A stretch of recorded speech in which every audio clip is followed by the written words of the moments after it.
Hello everyone, आप सभी का स्वागत है मेरे यूट्यूब चैनल पे। आज की वीडियो में पढ़ रहे होंगे जो प्रायद्वीप नदी तंत्र है उसके अंदर जो वेस्ट फ्लोइंग रिवर्स होती हैं उनके बारे में। तो इसके अंदर जो सबसे पहले नदी है वो है लूनी नदी। लूनी नदी का ओरिजिन कहाँ से होता है? लूनी नदी का ओरिजिन होता है नाग पहाड़ियों से, जो कि अजमेर के अंदर है, राजस्थान के अंदर। अब लूनी नदी की ना एक स्पेशल बात है वेस्ट फ्लोइंग रिवर्स के अंदर। सारी वेस्ट फ्लोइंग रिवर्स एक तरफ और लूनी नदी एक तरफ। क्यों? इसका इंपॉर्टेंस ज्यादा क्यों है? इसमें ना एक ऐसा पॉइंट है जो कि सारी नदियों से अलग है। मतलब ईस्ट देख लो, वेस्ट देख लो, किसी भी रिवर से देख लो अलग है। वो क्या है? ये जो लूनी नदी है ना, ये किसी भी ना अरब सागर में जाकर गिरती है ना बे ऑफ बंगाल में जाकर गिरती है। ऐसा क्यों भाई? फिर हमने इसे वेस्ट फ्लोइंग रिवर में क्यों रख रखा है? मतलब वेस्ट की तरफ तो फ्लो होती है ना, अरेबियन सी में जाके नहीं गिरती। क्यों?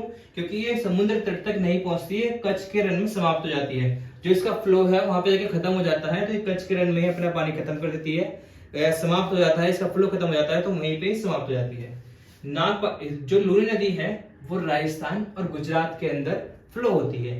ठीक है, ये भारतीय मरुस्थल की प्रमुख नदी है। भारतीय मरुस्थल की प्रमुख नदी से मतलब क्या है? भारतीय मरुस्थल की प्रमुख नदी से मतलब है जो मतलब डेजर्ट होता है वहां की एक तरीके से मेन रिवर यही है। कौन सी? लूनी नदी। इसके बाद बता रखा है ये एकमात्र खारे पानी की नदी है।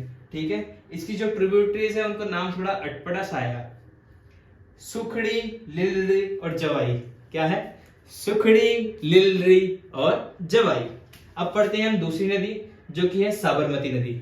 ठीक है, साबरमती नदी का ओरिजिन कहां से होता है? अरावली पर्वत से। अरावली एक तरीके से रेंज है एक, जो कि काफी सारे स्टेट्स के अंदर रहती है। राजस्थान के अंदर भी, गुजरात के अंदर भी, इनफैक्ट दिल्ली के अंदर भी आती है थोड़ी सी। ठीक है, अरावली पर्वत की जो रेंज है, ये जो साबरमती नदी है, राजस्थान वाले पार्ट का जो रेंज है अरावली पर्वत की, ये उस वाली रेंज, उस वाले पार्ट के अंदर से ओरिजिन होती है साबरमती नदी। तो इसका जो रूट है, ये किस रास्ते से बहती है, वो क्या है? वो सबसे पहले राजस्थान में जाती है, राजस्थान से ओरिजिन होती है, उसके बाद गुजरात में फ्लो होती है और गल्फ ऑफ कंबत में अपना पानी जाकर आती है। गल्फ ऑफ कंबत क्या आती है? गल्फ ऑफ कंबत एक तरीके से जब आप इंडिया का मैप देखोगे तो ये वाला जो पोर्शन है, ये वाला जो पोर्शन है, ये गल्फ ऑफ कंबत है। मतलब ये जो ये नेक्स्ट सी बनी है, इसे गल्फ ऑफ कंबत कहते हैं। और साबरमती के नदी के पास जिस रास्ते से बहती है, वहां पे गुजरात के दो इंपॉर्टेंट नगर्स हैं। कौन कौन से? अहमदाबाद और गांधीनगर। कभी कभार क्वेश्चन पूछ लेते हैं एसएससी इस तरीके के। तीसरा आता है माही नदी। माही नदी निकलते विंध्य पर्वत मध्य प्रदेश से। विंध्य पर्वत भी एक रेंज है एक तरीके से। फिर इसके बाद ये इसका रूट क्या है? ये एमपी, राजस्थान, गुजरात और गल्फ ऑफ कंबत में गिर जाती है।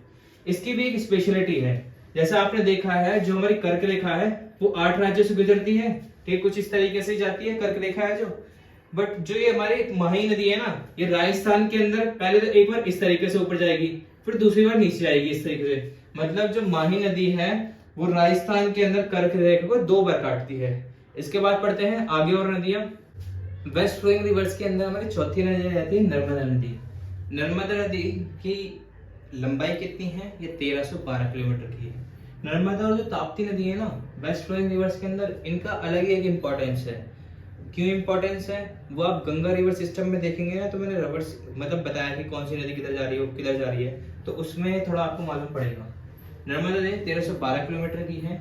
ये इसकी जो ओरिजिन होता है, ये ओरिजिन कहाँ से होती है या उद्गम कहाँ से होता है? वो होता है अमरकंटक चोटी मध्य प्रदेश के। इसका रूट क्या है? कौन से रास्तों से जाती है, मतलब कौन कौन से स्टेट को पार करती है? वो है मध्य प्रदेश, महाराष्ट्र, गुजरात, अरेबियन सी। अरेबियन सी के अंदर ये एस्चुरी का निर्माण करती है, या फिर कह सकते हैं ज्वार नंदमुख, जो कि आप गूगल करके देख सकते हैं।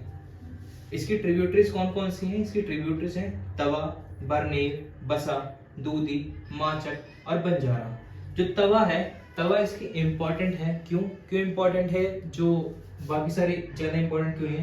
क्योंकि जो तवा नदी है ना, उससे बार बार क्वेश्चन आ चुके हैं, इसी की वजह से तवा इंपॉर्टेंट है। सिंपली मतलब ज्यादातर क्वेश्चन तवा से देखे गए हैं एज कम्पेयर टू बाकी के या और किसी के। पांचवी आ जाती है हमारी ताप्ती नदी। ताप्ती नदी की जो लंबाई है वो 724 किलोमीटर की है। इसका ओरिजिन होता है मुल्ताई से, जो कि मध्य प्रदेश के अंदर है। इसका रूट देखते हैं मध्य प्रदेश, महाराष्ट्र, गुजरात, फिर अरेबियन सी में जाने के बाद ये ज्वार नंदमुख का क्या करती है? निर्माण करती है। ये सतपुड़ा के दक्षिण में बहती है। ठीक है, और इसके साथ में जो शहर है वो सूरत शहर तट है, सूरत शहर है एक तरीके से, मतलब ये जा रही है तो इसके पास में कौन सा शहर लगता है एक तरीके से, वो सूरत शहर लगता है गुजरात का। इसके ट्रिब्यूटरीज देखते हैं, गिरना, पंजरा, पूर्णा, बोरी और अनंत। ठीक है, अब इसके बाद देखेंगे जो हमारे पश्चिमी घाट की रिवर्स हैं। पश्चिमी घाट है, पश्चिमी घाट का मतलब, पश्चिमी घाट से मतलब है यहाँ पे भी कुछ रिवर्स रहती हैं एक तरीके से, उन रिवर्स को देखते हैं। ठीक है, अब देखते हैं पश्चिमी घाट के बारे में। पश्चिमी घाट के बारे में सिर्फ कुछ ही नदियां हैं, उनको ज्यादा कुछ अच्छे से नहीं जानना कि उनका ओरिजिन कहाँ है, क्या है, कुछ नहीं जानना। पहले देखते हैं गोवा के अंदर। गोवा के अंदर दो नदियां हैं, जुआरी और मांडवी। ठीक है, जो मांडवी है वो इंपॉर्टेंट क्यों ज्यादा है, ये लाइफ लाइन है किसकी, गोवा की। लाइफ लाइन से मतलब क्या है, एक जो गोवा का वाटर सोर्स है, पीने लायक जो वाटर सोर्स है और काफी अलग कामों में वाटर सोर्स इस्तेमाल होता है, वो कहाँ का, किसका होता है, मांडवी का होता है। ऐसी कर्नाटक के अंदर एक नदी है शरावती। केरला के अंदर जो पेरियर नदी है वो केरल की जीवन रेखा है, और एक और नदी है केरल के अंदर, भरतपुजा।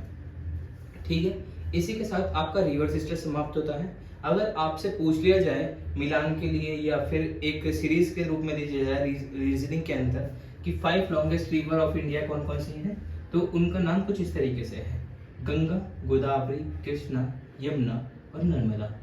गंगा की लंबाई कितनी है, गंगा की लंबाई है 2525 किलोमीटर, गोदावरी की 1465 किलोमीटर, कृष्णा की 1400 किलोमीटर, यमुना की 1376 किलोमीटर और नर्मदा की 1312 किलोमीटर।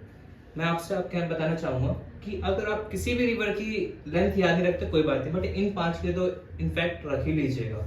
ठीक है, और ओरिजिन पॉइंट इनके बारे में अच्छे से पढ़िएगा। इसी के साथ आपका रिवर सिस्टम समाप्त होता है।